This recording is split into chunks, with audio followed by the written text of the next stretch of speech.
الحمد للہ وکفا وسلام علی عبادہ الذین اصطفی اما بعد اعوذ باللہ من الشیطان الرجیم بسم اللہ الرحمن الرحیم یا ایہا الناس انما بغیکم علی انفسکم وقال اللہ تعالی فی مقام آخر ما اصابکم من مصیبت فبما کسبت ایدیکم سبحان ربک رب العزت عما یصفون وسلام علی المرسلین والحمد للہ رب العالمین اللہم صلی علی سیدنا محمد وعلی آل سیدنا محمد وبارک وسلم اللہم صلی علی سیدنا محمد وعلی آل سیدنا محمد وبارک وسلم اللہم صلی علی سیدنا محمد وعلی آل سیدنا محمد وبارک وسلم۔ انسانی فطرت ہے کہ جب کسی چیز سے نقصان پہنچنے کا اندیشہ ہو تو انسان اس سے دور رہتا ہے، ڈرتا ہے کہ بچھو کاٹ لے گا تو بچھو کے قریب بھی نہیں جاتا، سمجھتا ہے کہ سانپ نے ڈس لیا موت آ جائے گی، سانپ کو ہاتھ نہیں لگاتا، حالانکہ اگر دیکھیں تو سانپ نرم ہوتا ہے اور اس کے اوپر پیٹرن جو بنا ہوتا ہے وہ کتنا خوبصورت ہوتا ہے، مگر کوئی بندہ سانپ کو دیکھے گا تو دور بھاگے گا۔ اسی طرح بجلی کے تار کو ہاتھ نہیں لگاتا، وہ سمجھتا ہے کہ اگر ہاتھ لگا دیا جھٹکا پڑے گا اور موت آ جائے گی، بچوں کو بھی منع کرتا ہے، عورتوں کو بھی منع کرتا ہے، خود بھی دور رہتا ہے۔ تو یہ طے شدہ بات ہے کہ جب نقصان پہنچنے کا یقین ہو انسان اس کام کو باز رہتا ہے، نہیں کرتا۔ ہم اپنی زندگی میں جو کام اللہ تعالیٰ کے حکم کے خلاف کرتے ہیں، نبی علیہ الصلوۃ والسلام کی سنت کے خلاف کرتے ہیں، ان کو گناہ کہتے ہیں، اور ان گناہوں کی سزا آخرت میں بھی ملے گی اور دنیا میں بھی ملتی ہے۔ یہ اللہ تعالیٰ کا ایک نظام ہے جس کو قانون جزا اور سزا کہتے ہیں۔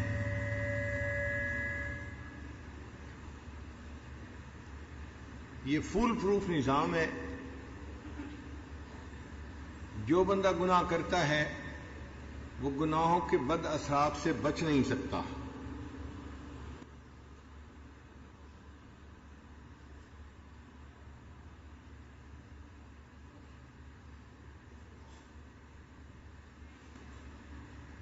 نبی علیہ الصلوۃ والسلام نے ارشاد فرمایا کہ جو بندہ گناہ کرتا ہے اللہ تعالیٰ اس کو رزق کی تنگی میں مبتلا کر دیتے ہیں۔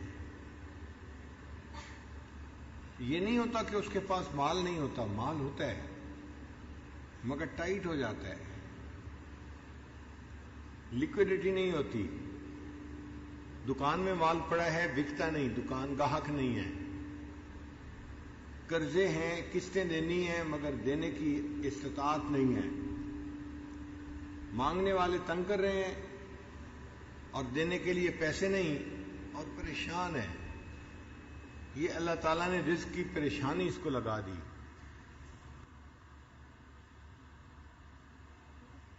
حتیٰ کہ جو انسان اللہ تعالیٰ کی نافرمانی کرتا ہے اللہ تعالیٰ اس کے ماتحتوں کو اس کا نافرمان بنا دیتے ہیں۔ آج خاوند شکوہ کرتا ہے کہ بیوی بات نہیں سنتی، بیٹی بات نہیں سنتی، مالک شکوہ کرتا ہے کہ مزدور کام اچھی طرح نہیں کرتے۔ بنیادی وجہ ہم اپنے مالک کی نافرمانی کرتے ہیں، اس کے بدلے اللہ تعالیٰ ہمارے ماتحتوں کو ہمارا نافرمان بنا دیتے ہیں۔ فضیل بن عیاض رحمۃ اللہ علیہ فرمایا کرتے تھے کہ جب کبھی میرا گدھا میری بات ماننے سے انکار کرتا ہے تو میں غور کرتا ہوں کہ مجھ سے کہاں گناہ سرزد ہو گیا جس کا اثر میرے گدھے کے اوپر آ کر پڑا ہے۔ تو آج جو اولاد کے شکوے کرتے ہیں نا، حضرت دعا کریں، بچے تو افلاطون بنے ہوئے ہیں، کوئی سننے کو تیار نہیں ہے بات، ہم اللہ کی بات سننے کو تیار نہیں، اولاد ہماری بات سننے کو تیار نہیں۔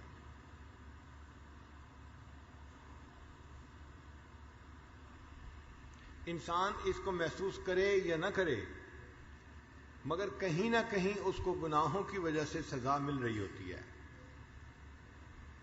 بنی اسرائیل کا ایک عالم تھا،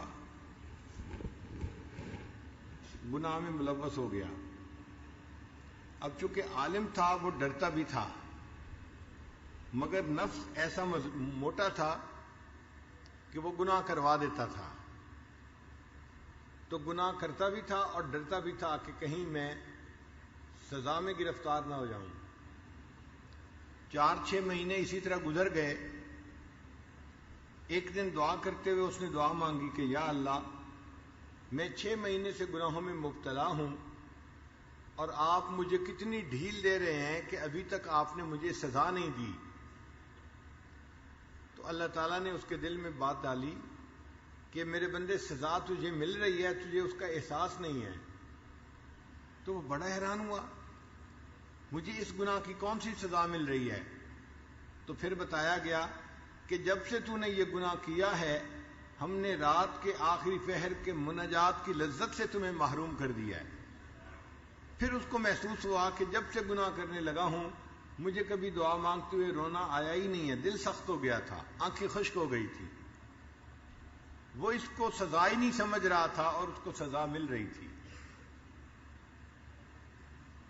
یہ کوئی دنیا کا نظام نہیں ہے کہ جس میں خرابی کا اندیشہ ہو، یہ اللہ کا نظام ہے، فول پروف نظام ہے۔ ہم نے دیکھا ہے کہ جن ملکوں میں قانون اتنا سخت نہیں اپلائی ہوتا، وہاں پہ عوام شور مچاتے ہیں۔ کئی مرتبہ ہمیں امریکہ جانے کا موقع ملا، تو جب ہم لاہور یا کراچی ایئرپورٹ پہ ہوتے ہیں نا، تو مسافروں کے انداز ہی اور ہوتے ہیں۔ ذرا سی بات پہ ایک دوسرے کے ساتھ بات کر رہے ہوتے ہیں، بحث کر رہے ہوتے ہیں، ایسے لگتا ہے جیسے کسی کو کسی کا ڈر خوف ہے ہی نہیں، کیونکہ ہر بندہ سمجھتا ہے کہ اگر کچھ ہو گیا تو میرے پولیس میں کنٹیکٹ ہیں، حکومت میں میرے کنٹیکٹس ہیں، تو میں اپنے مسئلے کو حل کر لوں گا۔ اور یہی سواریاں جب جہاز پہ بیٹھتی ہیں اور نیو یارک ایئرپورٹ پہ اترتی ہیں، تو ہم نے انہی بندوں کو بڑے غور سے دیکھا، اتنے قانون کے پابند بن جاتے ہیں، کوئی منہ سے بات ہی نہیں نکالتا، اور لائن بنائی ہوئی ہوتی ہے اور آرام سے کھڑے ہوتے ہیں، نہ جلد بازی ہے، نہ بحث مباحثہ ہے، سادے سیدھے ہوئے ہوتے ہیں۔ کیوں؟ اب ان کو پتا ہے کہ یہاں قانون کی گرفت ہے، اگر ہم کچھ کریں گے تو ہمیں فوراً سزا ملے گی، تو سزا ملنے کے ڈر سے انسان قانون کی پابندی کرتا ہے۔ اگر ہمارے دل میں یقین پکا ہو جائے کہ ہم اگر گناہ کریں گے تو اللہ تعالیٰ اس کی ہمیں سزا دیں گے، ہم گناہوں سے بچیں اور اللہ کے قانون کی پابندی کرنے والے بن جائیں۔ چنانچہ ہم سے پہلے بہت ساری قومیں آئیں، جن لوگوں نے انفرادی گناہ کیے ان کو انفرادی سزا ملی، اور جنہوں نے اجتماعی گناہ کیے ان کو اجتماعی سزا ملی۔ آثار الذنوب علی افراد و شعوب، بندوں پر اور ان کی قوموں کے اوپر عذاب آئے۔ نوح علیہ السلام کی قوم نے نافرمانی کی، اللہ رب العزت نے پانی کا سیلاب بھیجا، اور وہ پانی اتنا تھا کہ پہاڑوں کی چوٹیاں بھی اس پانی میں ڈوب گئی تھیں۔ آپ غور کیجئے وہ کتنا اونچا پانی ہوگا، مکانوں کی بات نہیں ہے، پہاڑوں کی چوٹیاں اس پانی کے اندر ڈوب گئی تھیں۔ قوم عاد ایک قوم گزری ہے، اللہ نے ان کو بڑے قد دیے تھے، اونچے اونچے قد تھے اور بڑے لمبے چوڑے لوگ تھے۔ ان کو اپنی طاقت پہ بڑا ناز تھا، وہ کہتے تھے من اشد منا قوہ، ہم سے طاقت میں کون بڑا ہوا ہے؟ اور واقعی ان کی بات ٹھیک تھی. اللہ تعالیٰ قرآن مجید میں تصدیق فرماتے ہیں لم یخلق مثلھا فی البلاد، کہ ایسی قوم پھر شہروں میں پیدا نہیں ہوئی، مگر انہوں نے اللہ کی نافرمانی کی. اللہ تعالیٰ نے ہوا کا عذاب بھیجا، اور وہ ہوا ایسی تھی کہ مومن کو لگتی تھی تو وہ سمجھتا تھا کہ گرمی کے موسم میں کتنی مزے کی ہوا چل رہی ہے، اور وہی ہوا کافروں کے لیے اتنی سخت تھی کہ کافر کھڑا ہوتا تھا، ہوا کا جھونکا آتا تھا اور اس کو پٹک کے زمین پر مارتا تھا. حتیٰ کہ وہ جو کفار تھے ان کی لاشیں زمین پر ایسے بکھری ہوئی تھیں جیسے کھجور کے تنے زمین کے اوپر پڑے ہوتے ہیں، کأنہم اعجاز نخل خاویہ. اللہ تعالیٰ نے اپنی قدرت دکھا دی کہ دیکھو تمہیں اپنی طاقت پہ ناز ہے، میں ہوا کو کہوں گا اور ہوا تمہیں پٹک پٹک کے زمین پہ مارے گی، اور تمہاری جو ہے وہ لاشیں زمین پر بکھری ہوئی ہوں گی. قوم سمود پر اللہ رب العزت نے ایک چیخ کا عذاب بھیجا.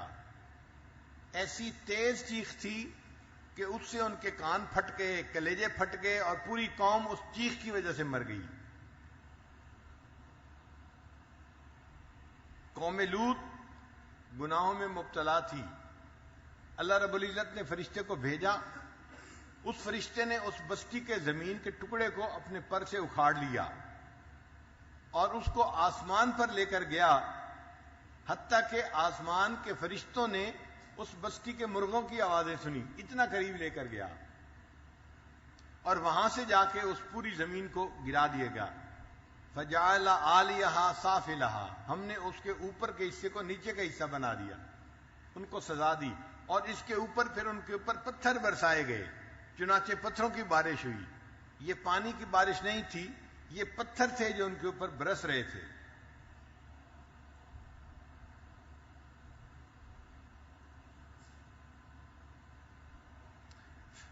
فرعون نے اللہ رب العزت کی نافرمانی کی، اللہ رب العزت نے اسے پوری قوم کے ساتھ دریا کے اندر غرق کر دیا. قارون نے اپنے مال کے باوجود اللہ تعالیٰ کی نافرمانی کی، اللہ تعالیٰ نے اس کو اس کے گھر اور مال سمیت زمین کے اندر دھسا دیا. یہ جو قرآن مجید کے اندر قصے بیان ہوئے ہیں، یہ کوئی سٹوریز نہیں ہیں جو ماں اپنے بیٹے کو سنا رہی ہے. یہ وہ قصے ہیں کہ جو عبرت کے لیے بیان ہوئے، کہ تاکہ لوگ اس کو پڑھیں اور ان کو پتہ چلے کہ جن لوگوں نے نافرمانی کی ان کا انجام کیا ہوا، اور یہ اللہ تعالیٰ کی نافرمانی سے بچ کر زندگی گزارنے والے بن جائیں. چنانچہ گناہوں کے جو مختلف اثرات ہوتے ہیں ان میں سے ایک اثر حرمان العلم، کہ بندہ علم سے محروم ہو جاتا ہے. عصیان کی وجہ سے اس کو نسیان کی بیماری ہو جاتی ہے. نسیان کہتے ہیں بھولنا، جو چیز یاد ہوتی ہے وہ ذہن سے نکل جاتی ہے، بھول جاتی ہے. چنانچہ کتنے ایسے نوجوان ہیں جو قرآن مجید کو یاد کرتے ہیں مگر گناہوں کی وجہ سے ایک وقت آتا ہے کہ قرآن مجید کے حفظ سے محروم ہو جاتے ہیں، قرآن مجید بھول جاتا ہے.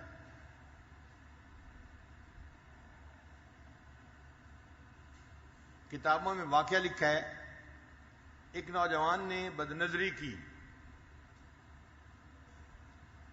تو ایک بزرگ نے اسے کہا کہ نوجوان، ایک وقت آئے گا کہ تجھے اس گناہ کی سزا ملے گی.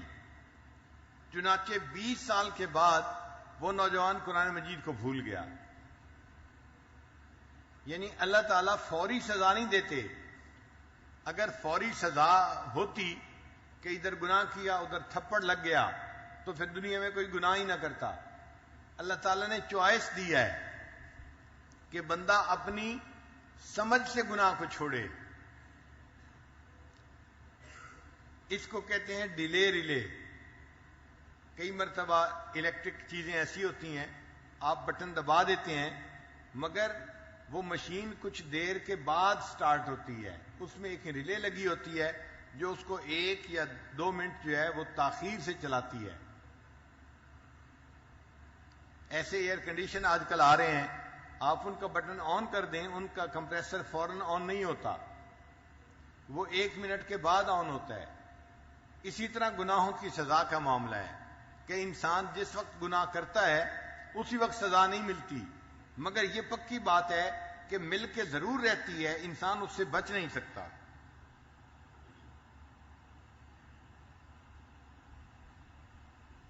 امام شافعی رحمۃ اللہ نے اپنے استاد سے سوال کیا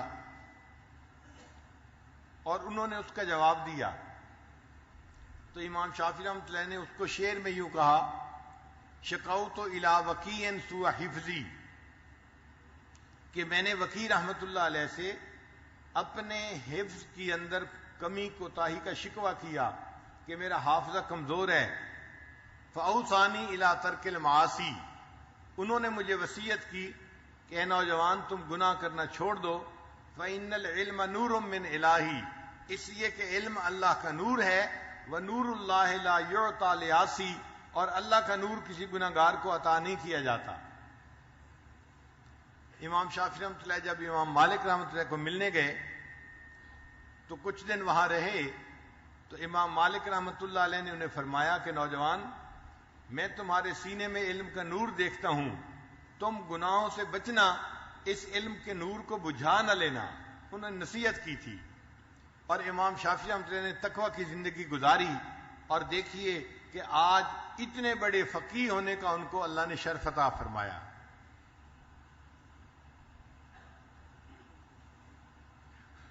گناہوں کا دوسرا وبال دنیا میں جو پیش آتا ہے، حرمان الرزق، اللہ تعالیٰ بندے کا رزق جو ہے اس سے اس کو محروم کر دیتے ہیں، رزق کو تنگ کر دیتے ہیں۔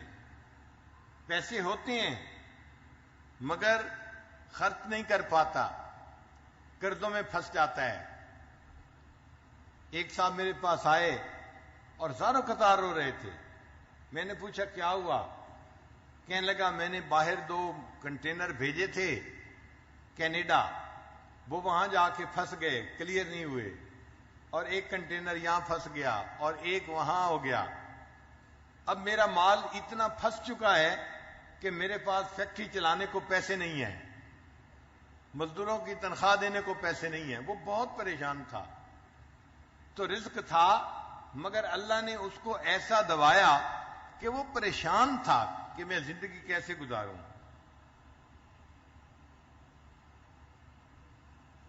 قرآن مجید میں اللہ تعالی ارشاد فرماتے ہیں، وَضَرَبَ اللَّهُ مَثَلًا قَرْيَةً، اور اللہ تعالیٰ ایک بستی والوں کی مثال دیتے ہیں، کانت آمنۃ مطمئنہ، کہ بستی والوں کے اندر امن بھی تھا اور اطمینان بھی تھا۔ 2 لفظ استعمال کیے، آمنۃ مطمئنہ۔ امن کا مطلب یہ کہ ان کو بیرونی دشمن کا کوئی ڈر نہیں تھا کہ باہر سے دشمن حملہ کرے گا اور ہمارے اوپر پریشانی آ جائے گی، اور ان کو آپس میں اندرونی خلفشار کا بھی ڈر نہیں تھا۔ تو امن بھی تھا اور اطمینان بھی تھا، اندرونی خوف نہیں تھا، اطمینان، باہر کا ڈر نہیں تھا، امن تھا۔ تو امن بھی تھا، اطمینان بھی تھا۔ یاتیہا رزقہا رغدا من کل مکان، اللہ فرماتے ہیں کہ چاروں طرف سے ان پر رزق کی بارش ہوتی تھی، ہر طرف سے ان کو رزق ملتا تھا، بہتات تھی ان کے پاس رزق کی۔ فکفرت بانعم اللہ، انہوں نے اللہ کے حکموں کی نافرمانی کی، نعمتوں کی ناشکری کی۔ فاذاق اللہ لباس الجوع والخوف بما كانوا یصنعون، اللہ نے ان کو بھوک ننگ اور خوف کا لباس پہنا دیا، اس لیے کہ وہ کام ایسے کرتے تھے۔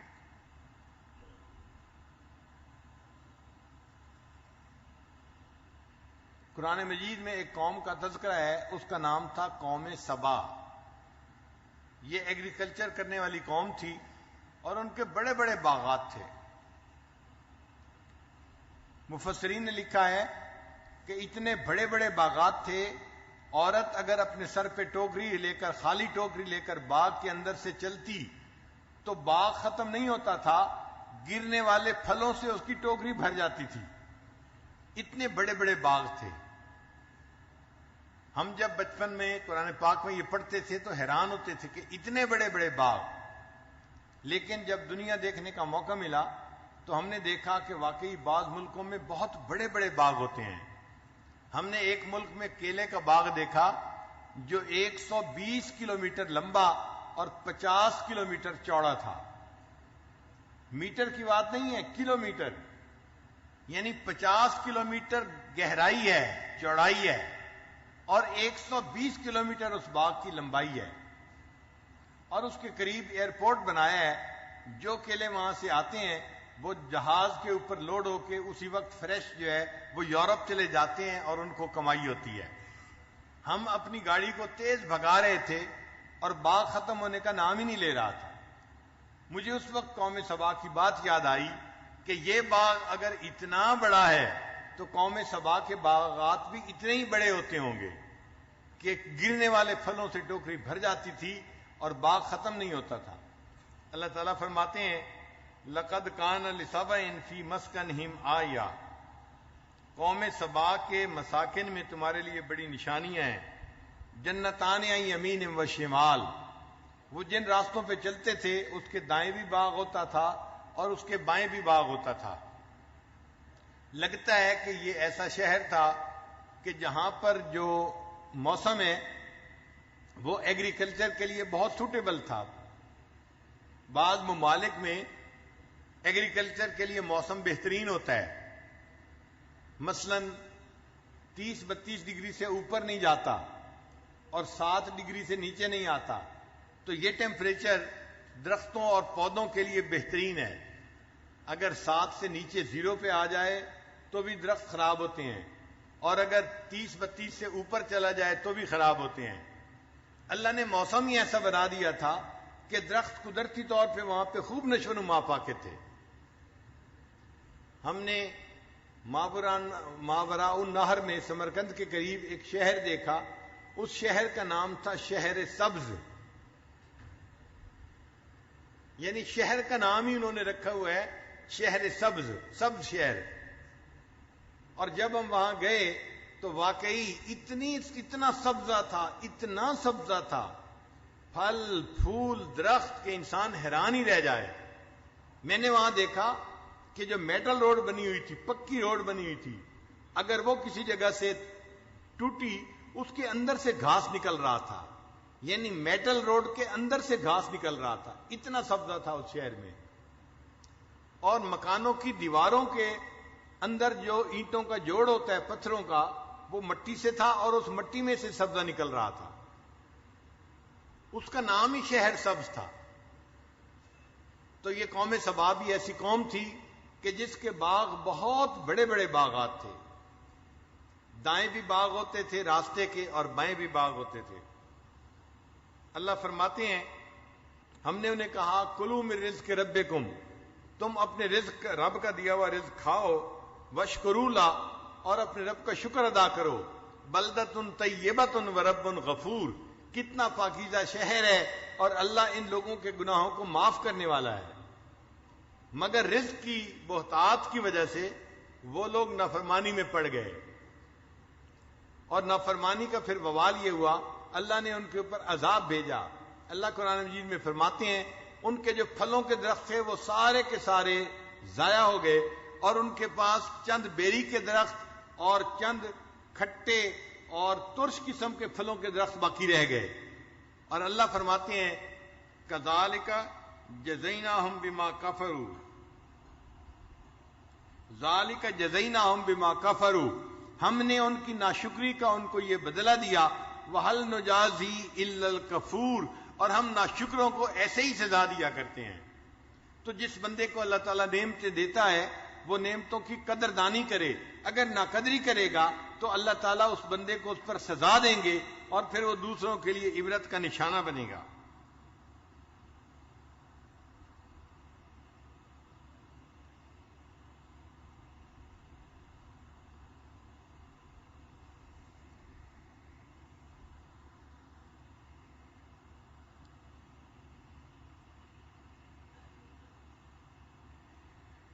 پھر گناہوں کا ایک وبال ہوتا ہے تعسیر الامور، کام مشکل ہو جاتے ہیں. وہ چاہتا ہے کہ کام کروں، کام مکمل نہیں ہوتے. روزانہ لنگوٹ باندھ کے میدان میں اترتا ہے، آج میں نے یہ کام مکمل کر دینے ہیں، اور کام سمٹتے نہیں ہیں، ہوتے ہوتے کام رہ جاتے ہیں۔ بہت سارے لوگ شکوے لے کے آتے ہیں، حضرت کیا کریں، بیٹی کی عمر اتنی ہو گئی، رشتہ نہیں ملتا۔ رشتہ دیکھنے والے آتے ہیں، پسند بھی کرتے ہیں، دوبارہ واپس نہیں آتے۔ حضرت بس رشتے کی بات ہوتے ہوتے رہ جاتی ہے۔ حضرت کیا کریں، آج کل بس کاروبار نہیں چل رہا، میں کئی مرتبہ ڈیل کرنے کی کوشش کرتا ہوں، بالکل ڈیل ہونے کے قریب ہوتی ہے، پھر کوئی رکاوٹ آ جاتی ہے۔ تو یہ جو کاموں میں رکاوٹیں ہیں، یہ گناہوں کا نتیجہ ہوتی ہیں۔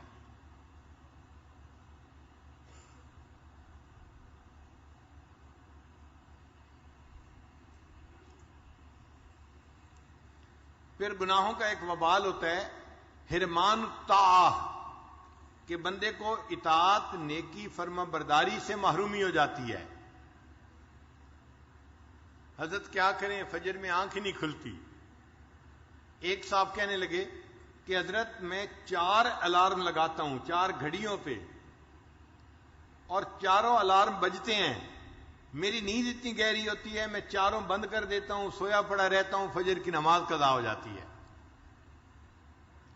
اور پہلے تو میری بیوی کی آنکھ کھل جاتی تھی اور وہ مجھے جگا دیتی تھی، اب اس کی بھی آنکھ نہیں کھلتی اور ہم دونوں کی نماز قضا ہوتی ہے۔ تو میں نے اسے کہا کہ آپ میاں بیوی دونوں کسی نہ کسی الٹے سیدھے کام میں ملوث ہیں۔ کہنے لگے جی ہم رات کو مووی دیکھتے ہیں۔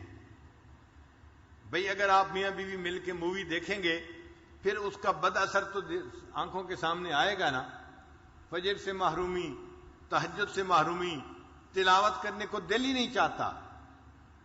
ایک عالم بیت ہوئے اور انہوں نے اعتکاف کیا ساتھ، تو میرے پاس آئے اور زاروں قطار رونے لگ گئے۔ میں نے پوچھا آپ اتنا کیوں رو رہے ہیں؟ کہنے لگے میں حافظ قرآن ہوں، مگر میرے اوپر گناہوں کا ایسا وبال تھا کہ پچھلے 9 سالوں میں میں نے ایک دفعہ بھی قرآن مجید مکمل نہیں پڑھا۔ حافظ قرآن ہو بندہ اور 9 سال میں ایک دفعہ بھی قرآن پڑھنے کی توفیق نہ ملے، یہ اطاعت سے محرومی گناہوں کی وجہ سے ہوتی ہے۔ کہنے لگے اب میں بیت ہوا ہوں اور اعتکاف کے چند دن آپ کے پاس آیا ہوں اور مجھے اللہ نے ایک قرآن پاک ختم کرنے کی توفیق عطا فرمائی، اور آج مجھے احساس ہو رہا ہے کہ میں کتنی بڑی جو ہے نعمت سے محروم تھا۔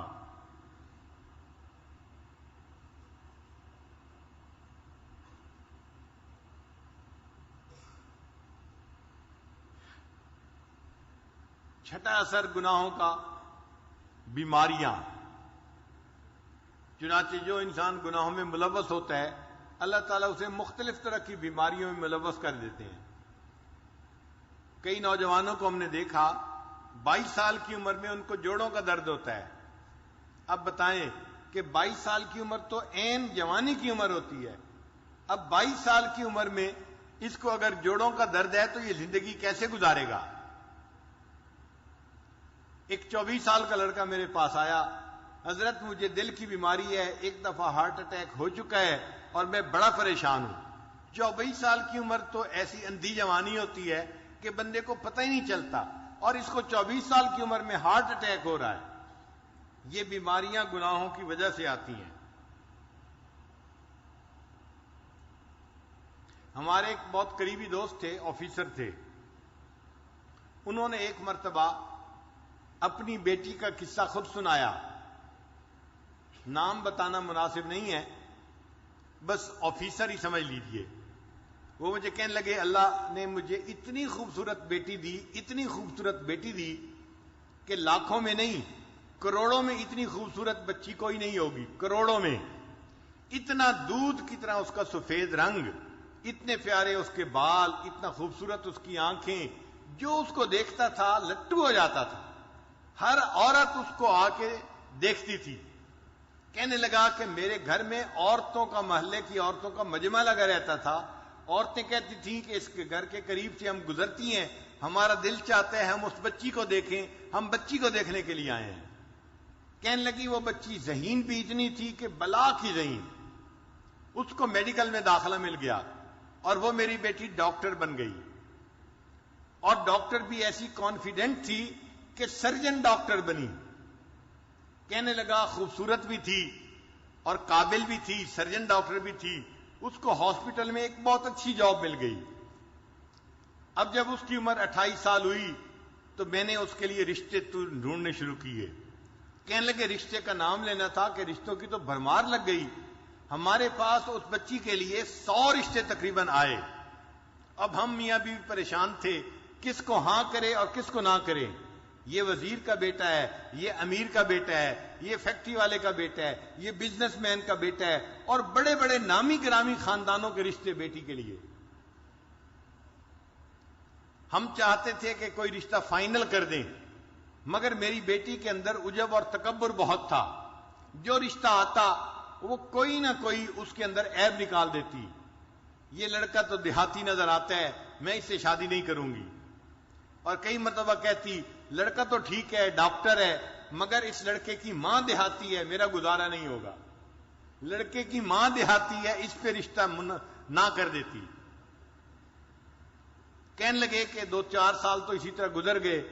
روز کا کام تھا, رشتے آتے اور بچی نہ کر دیتی, اور ہمیں رشتے پسند بھی آتے کہ لڑکا سمجھدار ہوتا, تعلیم یافتہ ہوتا, اور اچھا اس کا کام کاروبار ہوتا, مال پیسے والا ہوتا, سارے وسائل اس کے پاس ہوتے, مگر بچی کا دل مطمئن ہی نہیں ہوتا تھا. اور جب ہم اسے کہتے کہ بیٹی رشتہ تو اچھا ہے, تو بیٹی آگے سے جواب دیتی ان رشتوں کا کیا, یہ تو سینکڑوں رشتے جو ہے آ سکتے ہیں, ان کا کیا ہے. کہنے لگے کہ 3-4 سال کے بعد اس کی عمر 34 سال ہو گئی.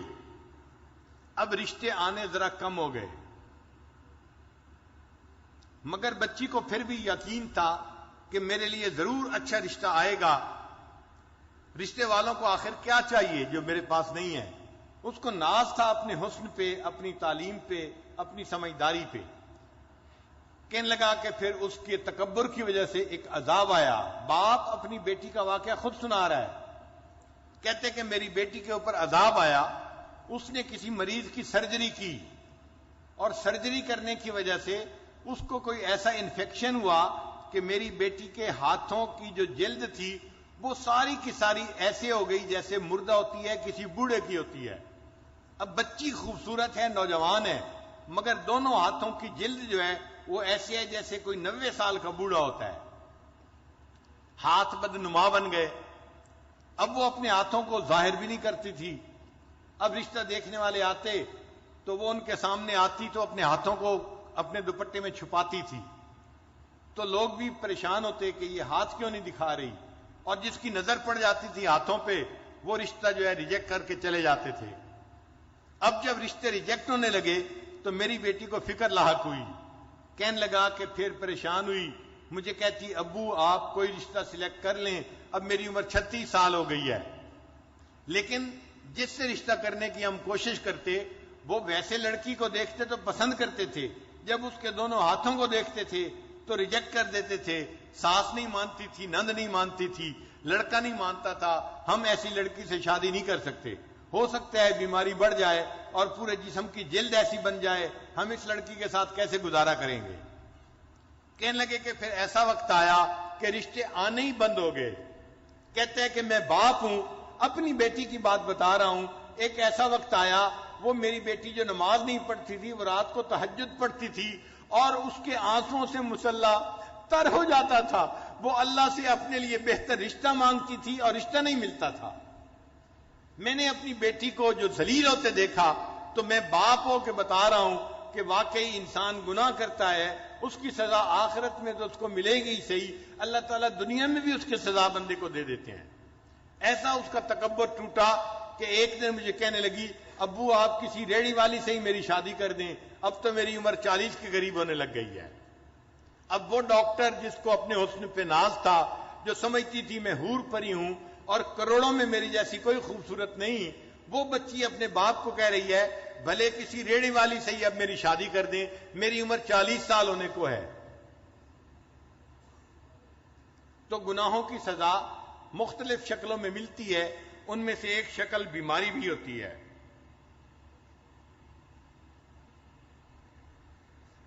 اور ایک شکل ہوتی ہے کہ انسان کو اللہ تعالیٰ لوگوں میں بے عزت کر دیتے ہیں. لوگوں کے دل سے اس کی عزت نکال دیتے ہیں.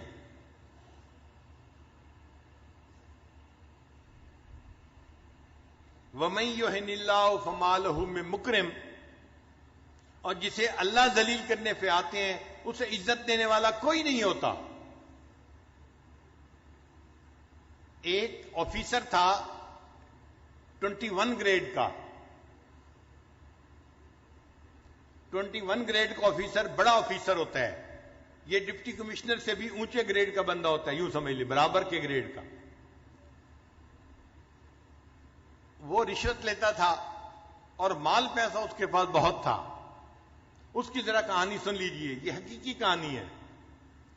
اس بندے نے ایک کالونی کے اندر پلاٹ خریدا اور بہترین گھر بنایا. پھر وہ اپنے گھر کے اندر شفٹ ہو گیا. جب گھر کے اندر شفٹ ہوا تب اس کو پتا چلا کہ گھر کے بالکل ساتھ مسجد تھی اور مسجد کی اذان کی آواز اس کے گھر میں آتی تھی.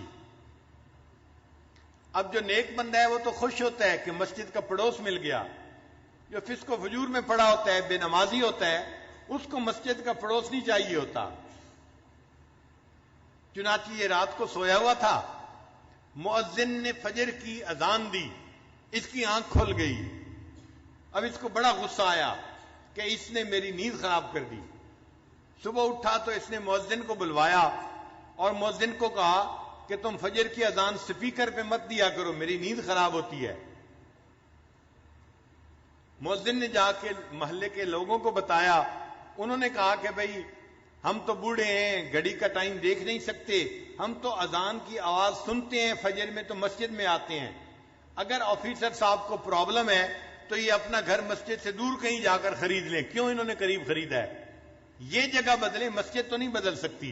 تم اذان کی آواز دو سپیکر پہ. تو مؤذن نے اگلے دن پھر سپیکر پہ اذان دے دی. اب اس بندے کی جب پھر نیند خراب ہوئی، اس کو بڑا غصہ. میں نے مؤذن کو بلا کے کہا بھی تھا اذان کی آواز نہ دینا فجر کے وقت میں سپیکر پہ، اس نے میری بات نہیں مانی. اس نے دن میں اس مؤذن کو بلایا اور اس کو پھر اس نے ایک تھپڑ لگایا. میں نے تجھے نہیں کہا تھا؟ تجھے میری بات سمجھ نہیں آئی تھی؟ میں فارسی بول رہا تھا، تو کیوں نہیں سمجھا؟ کیوں تو نے اذان دی؟ اب مؤذن کو جو تھپڑ پڑا وہ بیچارہ تو صبر کر گیا، مگر اللہ کا نظام حرکت میں آ گیا. اب اس آفیسر کے اوپر پکڑ آئی، اور وہ پکڑ کیسی تھی کہ اس کے دونوں بازوؤں کے اوپر فالج کا اٹیک ہو گیا اور دونوں بازو اس کے یوں سینے کے اوپر لگ گئے. اب بازو لمبے بھی نہیں کر سکتا اور بازو یہاں پر ہیں اور وہ کام بھی نہیں کر سکتا. جب کام نہیں کر سکتا تو دفتر والوں نے اس کی نوکری سے چھٹی کروا دی. وہ جو رشوت کا پیسہ آ رہا تھا، ایک پائپ لائن لگی ہوئی تھی پیسے کی، وہ سب ختم ہو گئی. اب یہ گھر میں پڑ گیا. بیوی خدمت کرنے لگی مگر مزاج افسرانہ تھا، شاہانہ تھا. بیوی کھانا لاتی، اس میں عیب نکالتا، گرم نہیں، نمک ایسے نہیں، فلاں ایسے نہیں، ہر چیز میں عیب. اب بیوی بھی تنگ آ گئی کہ میں سارا دن خدمت بھی کرتی ہوں اور چھوٹی چھوٹی باتوں پہ یہ اتنا غصہ بھی کرتے ہیں اور بچوں کے سامنے مجھے ڈانٹتے ہیں. ذرا ذرا سی بات پہ یہ بیوی کو گالیاں دینے لگ جاتے. 1 سال بیوی نے گزارا کیا. پھر ایک دن بیوی نے کہا کہ دیکھیں، میں نے 1 سال آپ کی بیماری میں آپ کی دن رات خدمت کی ہے. میں انسان ہوں، میں تھکی ہوئی ہوتی تھی، آپ کی خدمت کو ترجیح دیتی تھی. آپ نے میری خدمت کی قدر نہیں کی، آپ نے بچوں کے سامنے مجھے گالیاں دی. میں خاندانی لڑکی ہوں، میں اتنی گری پڑی لڑکی نہیں کہ آپ مجھے بات بات پہ گالیاں دیں. میں اپنے بچوں کو لے کے جا رہی ہوں، آپ جانے، آپ کا کام جانے. تو ماں نے اپنے بچوں کو لیا اور اپنے ماں باپ کے گھر چلی گئی. اب یہ اکیلا پڑا ہوا ہے، گھر میں کوئی کھانا پوچھنے والا نہیں، دینے والا نہیں. ہمسائے میں بھائی رہتا تھا. بھائی کو پتا چلا تو بھائی اس کو گھر لے کے گیا اور اس نے اپنے بھائی کو کہا کہ دیکھو، اب تم میرے چھوٹے بھائی ہو، میں نے ساری عمر تمہارے ساتھ اتنا احسان کیا ہے، تم میری خدمت کرو، میں تمہارے باپ کی جگہ ہوں. تو بھائی گھر لے کے چلا گیا. اس نے اپنے بیوی بچوں کو کہا کہ میرے بھائی کی خدمت کرو، یہ بیمار ہے. مگر جب مزاج بگڑا ہوا ہوتا ہے وہ تو ہر جگہ بگڑا ہوا ہوتا ہے. اب بھائی کے گھر میں بھی اس کا حال یہی کہ بھابھی چائے لے کے آئی، یہ تو گرم نہیں ہے، اور تمہیں تو سلیقہ نہیں ہے، تمہیں تو فلاں نہیں ہے. تو بھابھی اس کی باتیں کیسے برداشت کرتی؟ اس نے چند دن دیکھا. چند دن کے بعد اس نے اپنے خاوند کو کہا یا تو تم بھائی کو گھر پہ رکھ لو یا پھر مجھے گھر پہ رکھو، ورنہ میں گھر سے جا رہی ہوں. اب بھائی کو اپنا گھر بھی ٹوٹتا نظر آیا. ایک دن بھائی نے آ کے اس کو سمجھایا، میری بیوی آپ کی خدمت کرتی ہے، میرے بچے آپ کی خدمت کرتے ہیں، آپ ان کو کیوں ڈانٹتے ہیں، کیوں ان سے غصے ہوتے ہیں؟ اس نے بھائی کو بھی جو ہے وہ سنانی شروع کر دی. تم رن مرید ہو، تم بیوی کے جو ہے وہ جو ہے غلام ہو، تم کوئی انسان ہو، تم مرد ہو، تمہارا یہ حال ہے، تمہارا یہ حال ہے. اب جب اس نے بھائی کو اس کے بچوں کے سامنے ڈانٹا تو بچوں نے اپنے باپ سے کہا ابو جی اس بھائی کو یہاں سے چھٹی کراؤ. بھائی کو بھی غصہ آیا. تقریباً دن کے کوئی 9 بجے تھے، گرمی کا موسم تھا. اس نے اپنے بچوں کے ساتھ اس کی چارپائی کو اٹھایا اور اٹھا کے اس کو باہر جا کر گلی کے اندر رکھ دیا. سڑک تھی دروازے کے اوپر. اب یہ سڑک کے کنارے پڑا ہوا ہے اور اس کی جو ہے وہ پوچھنے والا کوئی نہیں، اس کو کھانا دینے والا کوئی نہیں. جب سورج اور بلند ہوا تو گرمی بھی تھی، پسینہ بھی تھا، اور اللہ کی شان دیکھیں اس دوران اس کو ٹانگوں پہ فالج ہوا اور اس کی ٹانگیں بھی جیسے ہاتھ سینے پہ لگے ہوئے تھے، ٹانگیں بھی سینے کے ساتھ لگ گئیں. اب یہ گوشت کا لوتھڑا بن گیا، نہ ہاتھ ہلا سکتا ہے نہ پاؤں ہلا سکتا ہے، صرف دیکھ سکتا ہے، بول سکتا ہے. سڑک کے کنارے پڑا ہوا ہے. اب اس کو بھوک لگی ہوئی ہے کیونکہ 1-2 دن سے اس نے کھایا نہیں تھا. اب جب اس نے آتے جاتے لوگوں کو دیکھا تو لوگوں سے بھیک مانگنی شروع کر دی. اللہ کے نام پہ مجھے دے دو، میں بھوکا ہوں، مجھے بہت بھوک لگی ہوئی ہے. جس اللہ کا نام سننا اس کو گوارا نہیں تھا، اذان ہوتی تھی اس کی نیند خراب ہوتی تھی، آج سڑک کے کنارے پڑے اسی اللہ کے نام پہ لوگوں سے بھیک مانگ رہا ہے، مجھے اللہ کے نام پہ کچھ دے دو. ایک کالج کا لڑکا جا رہا تھا، اس نے اس کو 10 روپے نکال کے دیے. یہ کہنے لگا بچہ میں اس 10 روپے کا کیا کروں گا، نہ میں چل سکتا ہوں نہ آ جا سکتا ہوں، مجھے تو بھوک لگی ہے، روٹی لا کے دو. اس نے روٹی قریب سے خریدی اور لا کے دی. جب روٹی لا کے دی اس نے تو یہ کہنے لگا کہ میں اپنے ہاتھ سے تو روٹی توڑ کے کھا نہیں سکتا، آپ پلیز مجھے روٹی کھلا بھی دیں. وہ لڑکا کہنے لگا مجھے تو کالج جانا ہے اور دیر ہو رہی ہے، میں نے روٹی لا کے دے دی، اب کھلانے کا ٹائم تو میرے پاس نہیں ہے، میں یہ روٹی رکھ کے جا رہا ہوں. جب اس نے روٹی زمین کے اوپر رکھی تو یہ سوچنے لگا کہ زمین پہ رکھی روٹی تو میں اٹھا کے کھا نہیں سکتا، نہ ہاتھ کام کرتے ہیں نہ پاؤں کام کرتے ہیں. تو یہ اس لڑکے کو کہنے لگا زمین پہ روٹی نہ رکھیں، مجھے پکڑا دیں. اس نے ہاتھ میں پکڑانی چاہی، اس کے ہاتھ کی انگلیاں ہلتی نہیں تھی، یہ ہاتھ میں روٹی نہیں پکڑ سکا. پھر کہنے لگا اچھا تو مجھے میرے پاؤں میں روٹی پکڑا دو. اس نوجوان نے اس کے جو پاؤں تھے سینے کے اوپر رکھے ہوئے، اس کے انگوٹھے اور انگلی کے درمیان روٹی ڈال دی اور اس نے اس کو تھوڑا سا گرپ کر لیا. اب پاؤں سے روٹی پکڑی ہوئی ہے اور منہ سے نوچ کے اس کو کھا رہا ہے. جس اللہ کی نافرمانی کرتا تھا اس اللہ نے دکھا دیا، دیکھو جب میری سزا آتی ہے تم سڑک کے کنارے کتے کی طرح اپنے پاؤں سے روٹی پکڑ کے منہ سے نوچ کے کھاؤ گے.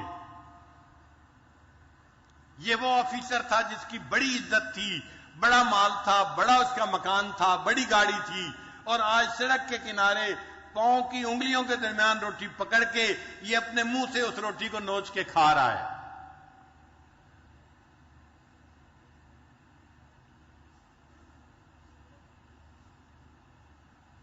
پھر گناہوں کا ایک وبال یہ بھی ہوتا ہے کہ انسان کی زندگی میں سے حیا ختم ہو جاتی ہے. چنانچہ گناہوں کی وجہ سے بیوی سے حیا رخصت ہو گئی، بیٹی سے حیا رخصت ہو گئی، بیٹے سے حیا رخصت ہو گئی، پورے گھرانے سے حیا رخصت ہو جاتی ہے.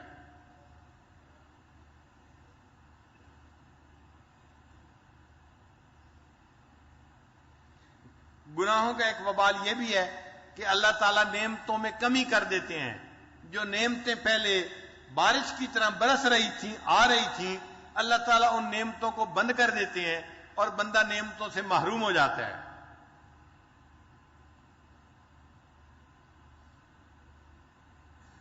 اور ایک گناہوں کا وبال یہ ہے کہ انجانا قسم کا خوف دل میں آ جاتا ہے، وجہ بھی کوئی نہیں ہوتی مگر اینگزائٹی ہوتی ہے، طبیعت کے اندر ایک خوف ہوتا ہے، یہ نہ ہو جائے وہ نہ ہو جائے، کبھی ٹیکس والوں کا خوف، کبھی ایکسائز والوں کا خوف، کبھی پڑوسی کا خوف،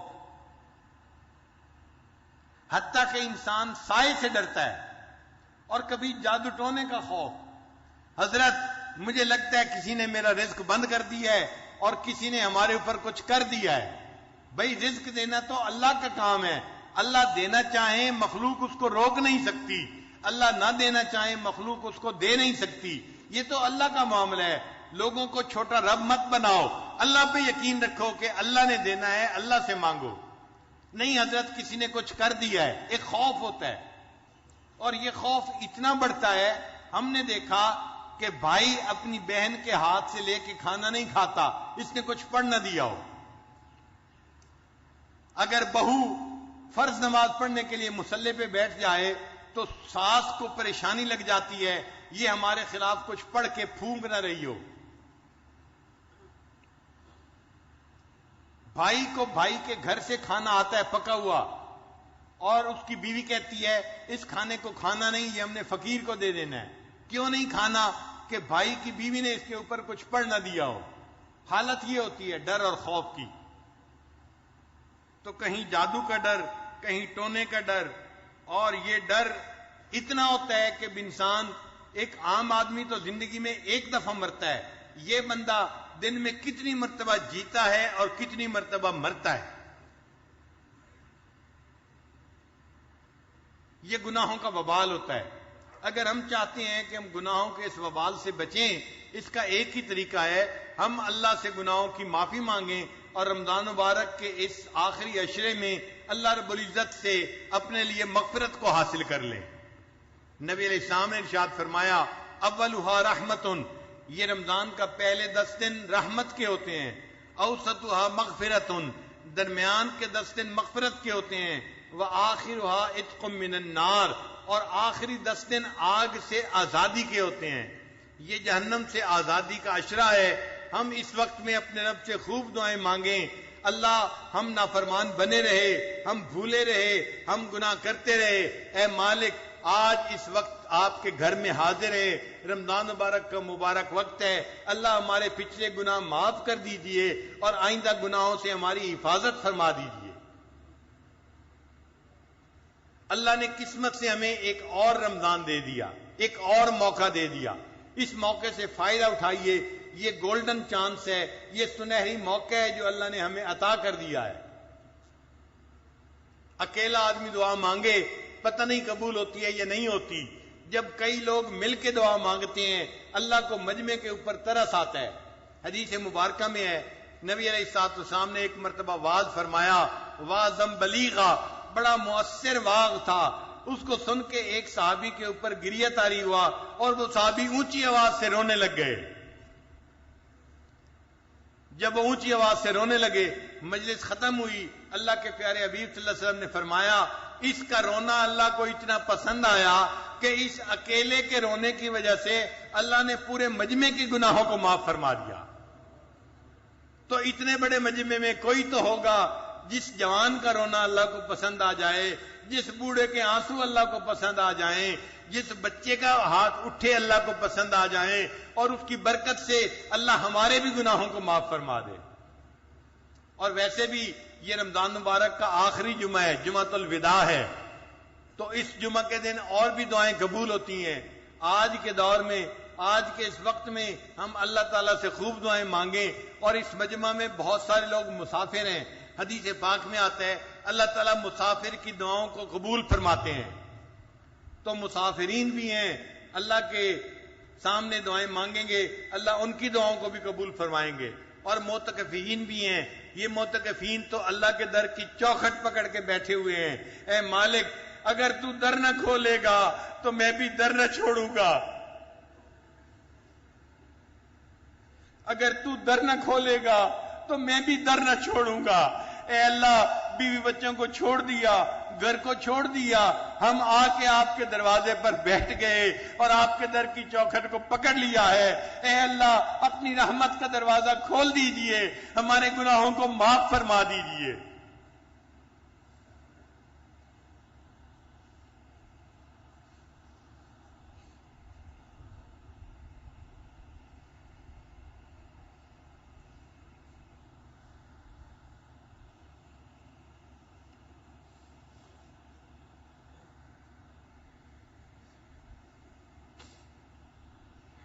اللہ تعالیٰ ارشاد فرماتے ہیں فَلَمَّا آسَفُونَا انتَقَمْنَا مِنْهُمْ، جب ان لوگوں نے گناہ کر کے ہمیں متاسف کیا پھر ہم نے ان لوگوں سے انتقام لیا۔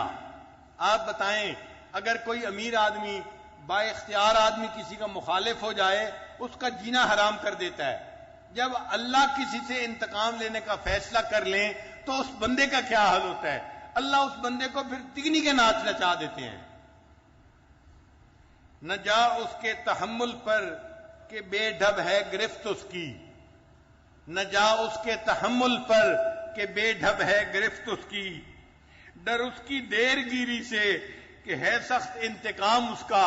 اللہ کی دیر گیری سے ڈرنا چاہیے کہ اللہ کا انتقام بہت سخت ہوتا ہے۔ اللہ تعالیٰ ہمیں انتقام سے محفوظ فرمائے، ہمیں گناہوں کے برے اثرات سے محفوظ فرمائے اور اللہ رحمت کی نظر فرما دے۔ قرآن مجید میں اللہ فرماتے ہیں میرے بندو تم نے اگر گناہ کیے تو مایوس نہ ہونا، میرے در پر آ کر اگر تم گناہوں کی معافی مانگو گے میں پروردگار تمہارے گناہوں کو معاف فرما دوں گا۔ تو آج اس وقت میں اللہ رب العزت نے ہمیں جمعہ کے لیے مسجد میں آنے کی توفیق عطا فرمائی۔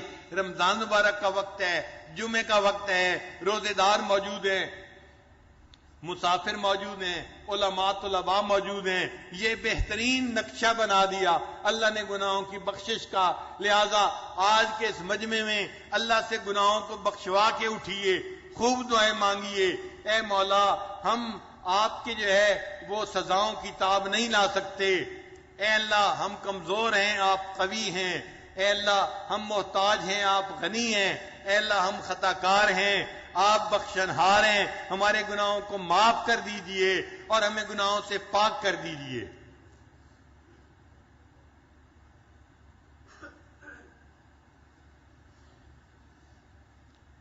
ایک نوجوان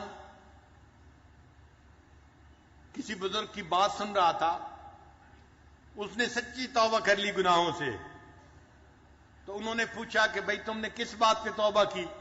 اس نے کہا کہ آپ نے بیان کے دوران ایک عجیب بات کہی، عجبا لضعیف یعصی قویہ،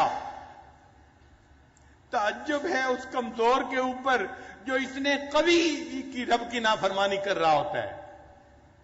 تعجب ہے ایک کمزور بندے کے اوپر جو اتنے قوی رب کی نافرمانی کر رہا ہے۔ عجبا لضعیف یعصی قویہ، اس فکر نے میری زندگی کو بدل دیا اور میں نے فیصلہ کر لیا آج کے بعد میں نے اللہ کی نافرمانی نہیں کرنی۔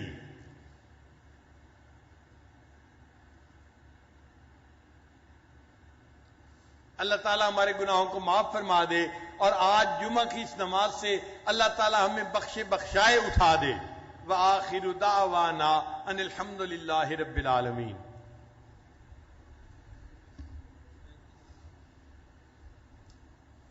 بیت کے کلمات بھی پڑھ لیجئے